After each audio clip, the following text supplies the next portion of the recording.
A sight of unimaginable horror. Some 52,000 prisoners from across Europe died at the Bergen-Belsen concentration camp in Germany during the Holocaust, including the famous diarist Anne Frank.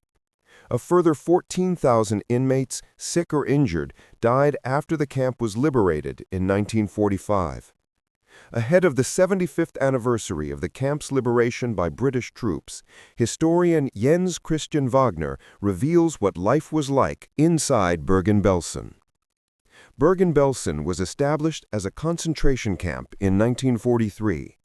However, it had been used as a prisoner of war camp since 1940, with close to 20,000 Soviet prisoners of war dying in 1941 to 42 as a result of starvation and disease. In fact, Bergen-Belsen concentration camp was composed of 3 camps. In spring 1943, the SS and the German Foreign Office set up a so-called exchange camp, Austauschlager, for Jewish hostages alongside the POW camp. In some cases, entire families were held there with the intention of exchanging them for commodities, ransom money, or for Germans interned abroad. However, few exchanges ever took place. The SS also set up a camp in the spring of 1944 for sick and dying male prisoners from other camps who were no longer able to perform forced labor. Many of the male prisoners in the men's camp, Männerlager, had been imprisoned for political reasons. In April 1945, a few days before Bergen-Belsen was liberated, the SS set up a sub-camp of the men's camp at the neighboring Bergen-Belsen barracks. A women's camp, Frauenlager, was added in the summer of 1944. These women and girls were used for forced laborers in the nearby satellite camps for the armaments industry. Many of the women were Jewish and had been deported from Auschwitz concentration camp to Bergen-Belsen in early November 1944. Around 15,000 men, women, and children had been crammed into the Jewish exchange camp in 1943 and 1944. The men and women's camps each held more than 50,000 prisoners. Roughly 52,000 of around 120,000 prisoners from across Europe died in Bergen-Belsen, most of them in the spring of 1945. Living conditions varied greatly depending on when and in which part of the camp complex you were detained.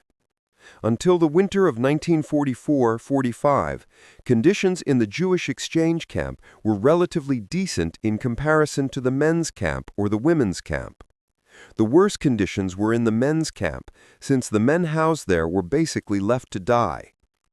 Starting in early 1945, transports arrived in great numbers to Bergen-Belsen from other concentration camps that had been evacuated near the front, example Auschwitz. A total of 85,000 additional prisoners arrived at Bergen-Belsen until April 1945. As a result, food was scarce, and overcrowded conditions led to the outbreak of diseases such as typhus and dysentery. Soon, apocalyptic conditions prevailed, and the SS did nothing to contain the misery. In March 1945 alone, some 18,000 prisoners died. Towards the end of the war, there were more than 1,000 deaths per day.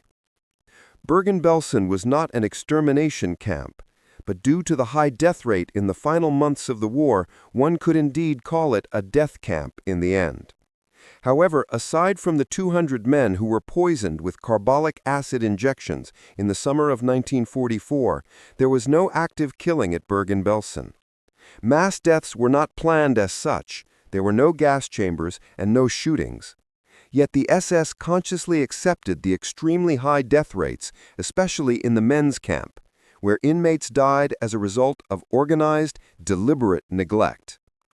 In fact, Bergen-Belsen differed from both the extermination camps, where mass murder took place in the gas chambers, and from other Nazi concentration camps whose main function was to detain all undesirables, racial, political, or social, and exploit them for the wartime economy. The women's camp at Bergen-Belsen could be considered the closest to a concentration camp. These inmates were used for forced labor in the war economy, as was the case in other concentration camps such as Buchenwald or Dachau during the second half of the war. The men's camp, on the other hand, was set up only for sick and dying male prisoners, and the Jewish hostage camp was fundamentally different from other concentration camps. The inmates held there were not supposed to die, but were needed for a possible exchange. They were allowed to wear civilian clothes instead of the striped prisoner uniform, and a small number of them were actually released, around 2,500. Due to the popularity of her diary after the war, Anne Frank is probably the most well-known victim of Bergen-Belsen concentration camp. Together with her sister, Margot, she was deported from Auschwitz to the women's camp of Bergen-Belsen in early November 1944. In Bergen-Belsen, both sisters, who were already severely weakened by their time in Westerbork and Auschwitz, contracted typhus. According to reports from fellow inmates, they died in late February or early March 1945, and their bodies were burned or buried in one of the many anonymous mass graves on the camp's grounds. The first commandant of Bergen-Belsen was SS Sturmbannführer Adolf Haas. He started working in the concentration camp system in 1940 and served as commandant of Wewelsburg concentration camp before his transfer to Bergen-Belsen in 1943. In December 1944, he was sent into battle. His successor was SS Hauptsturmführer Joseph Kramer. Kramer had been working in the concentration camp system since 1934, most recently as commandant of Natzweiler and Auschwitz-Birkenau. He stayed at Bergen-Belsen from December 1944 until the liberation of the camp on April 15, 1945, when he was arrested by the British forces. At the British Belsen trial in Lüneburg, he was sentenced to death and executed in Hamelin in December 1945. Of course, Haas and Kramer were not the only ones responsible for the catastrophic conditions in Bergen-Belsen. Many other members of the SS and Wehrmacht, who were guards or commandant functionaries at Bergen-Belsen concentration camp, as well as the military and civilian authorities of the SS, Wehrmacht, and the Foreign Office, also bore much responsibility. Bergen-Belsen was liberated by British troops on 15 April 1945. Due to the rampant typhus epidemic, the SS did not evacuate the Bergen-Belsen concentration camp as the British troops were approaching. Instead, the Wehrmacht and the British negotiated a local armistice under which the camp's commandant, Joseph Kramer, handed over the camp to British soldiers without a fight. The British witnessed an unimaginable horror. 10,000 unburied corpses in various stages of decomposition lay scattered on the camp's grounds, and 50,000 others lay ill and dying. British soldiers and civilian relief workers had the dead buried in mass graves to stem the further spread of typhus. They moved the survivors to emergency hospitals in the neighboring Bergen-Hohn barracks. Yet, despite the help of the British, 14,000 liberated inmates were too sick to recover and died between April and June 1945.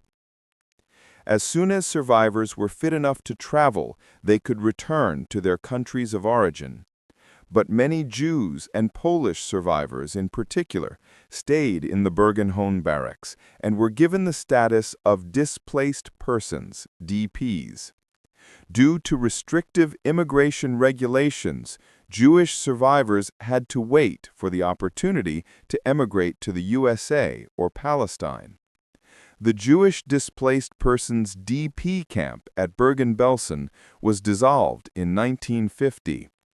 The Polish DP camp, meanwhile, was disbanded in September 1946. The site of the former Bergen-Belsen concentration camp is now a large cemetery.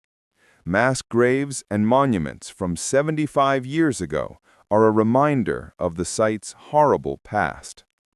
there is little left of the physical camp. Visitors can have an in-depth look at the history of the Po camp and concentration camp, as well as the Bergen-Belsen DP displaced persons camp in the Documentation Center's extensive permanent exhibition. Multilingual guided tours and seminars are offered for groups of visitors. In 2019, a part of the former DP camp in the neighboring barracks opened its doors to visitors.